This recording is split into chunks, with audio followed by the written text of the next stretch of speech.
ആമേഴിഞ്ചാൻതോട്ടിൽ കാണാതായ ജോയ്ക്കായുള്ള തിരച്ചിൽ 27-ാം മണിക്കൂറിലേക്ക് കടന്നിരിക്കുകയാണ്. ഊർജിതമായ തിരച്ചിലിന് കൂടുതൽ സംഘങ്ങൾ, അത് നാവികസേനയുടെ ഭാഗത്തു നിന്ന് കൂടുതൽ സ്കൂബ സംഘങ്ങളടക്കം എത്തിക്കൊണ്ട് ഊർജിതമായ തിരച്ചിൽ തന്നെ തുടരാനുള്ള തീരുമാനത്തിലാണ്. സുലേഖ ശശികുമാർ കൂടുതൽ വിവരങ്ങളുമായി ഇപ്പോൾ തിരുവനന്തപുരം തമ്പാനൂരിൽ നിന്നുള്ള വിവരങ്ങളുമായി ചേരുന്നുണ്ട്. സുലേഖ, ഇടവേളയ്ക്ക് ശേഷമുള്ള തിരച്ചിൽ നടപടിക്രമങ്ങൾ തുടങ്ങിയോ?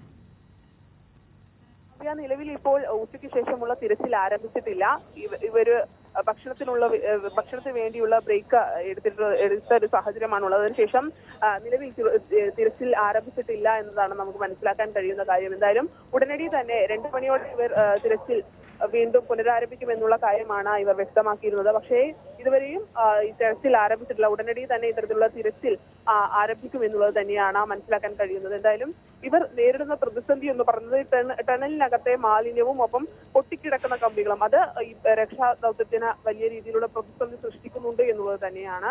അതിനൊപ്പം തന്നെ ഈ തോടിനകത്ത് മാലിന്യങ്ങൾ അടിഞ്ഞുകൂടി കിടക്കുന്ന ഒരു സാഹചര്യം, അത് മുകൾ ഭാഗത്ത് നിന്ന് ഇന്നലെ തന്നെ ഇത്തരത്തിലുള്ള മാലിന്യങ്ങളൊക്കെ തന്നെയും നീക്കം ചെയ്യുന്ന ഒരു സാഹചര്യം ഉണ്ടായിരുന്നു.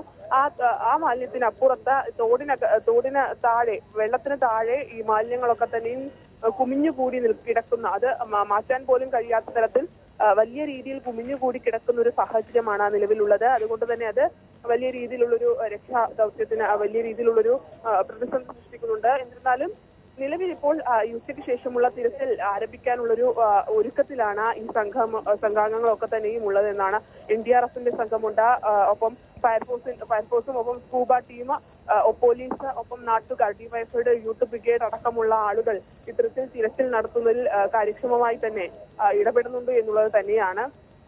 ഇത്തരത്തിൽ ഈ തിരച്ചിൽ നടത്തുന്ന സമയത്തൊക്കെ തന്നെയും റെയിൽവേയുടെ ഭാഗത്തു നിന്നുള്ള അനാസ്ഥ നമുക്ക് എടുത്തു പറയേണ്ടതുണ്ട്. കാരണം ഇന്നലെ രാവിലെ 10:30-യോടെയാണ് ഇത്തരത്തിലുള്ള ഒരു അപകടം ഒരു തൊഴിലാളിക്ക് സംഭവിച്ചത്. ആ അപകടം തീർച്ചയായും സുലേഖ, ഇന്നലെ രാവിലെ ഈ അപകടം ഉണ്ടായ സമയം മുതൽ അവിടെ നഗരസഭ കൃത്യമായി തന്നെ കാര്യങ്ങൾ നിയന്ത്രിക്കുന്നുണ്ട്. ആദ്യം തന്നെ ഓടിയെത്തി മേയർ അടക്കമുള്ളവർ, ഡെപ്യൂട്ടി മേയർ അടക്കമുള്ളവർ, ജില്ലാ കളക്ടർ അടക്കമുള്ളവർ അവിടെ ഉണ്ടായിരുന്നെങ്കിലും ഏറ്റവും കൃത്യമായ വിശദീകരണമോ അല്ലെങ്കിൽ കാര്യങ്ങൾ വ്യക്തമാക്കലുകളോ നൽകാതെ ഒഴിഞ്ഞുമാറുന്ന സമീപനം റെയിൽവേയുടെ ഭാഗത്തു നിന്നുണ്ടായത് വലിയ തോതിൽ ഇപ്പോൾ വിമർശനത്തിന് വിധേയമായിട്ടുണ്ട്. പക്ഷേ വിമർശനങ്ങൾക്കോ അല്ലെങ്കിൽ യഥാർത്ഥ കാരണക്കാരുമായി ബന്ധപ്പെട്ട ചോദ്യങ്ങൾക്കോ ഉത്തരം നൽകേണ്ട ഒരു സമയമല്ല ഇപ്പോൾ. എന്തായാലും ജോയിയെ കണ്ടെത്തുക എന്നതാണ് പ്രധാനമെന്ന് നേരത്തെ മന്ത്രി സൂചിപ്പിച്ചതുപോലെ തന്നെയാണ്. എങ്കിൽ കൂടിയും ഇതുമായി ബന്ധപ്പെട്ട് റെയിൽവേയുടെ ഭാഗത്തു നിന്നുള്ള അനാസ്ഥയുമായി ബന്ധപ്പെട്ട സാഹചര്യം നമുക്ക് പരിശോധിച്ചേ മതിയാവുകയുള്ളൂ.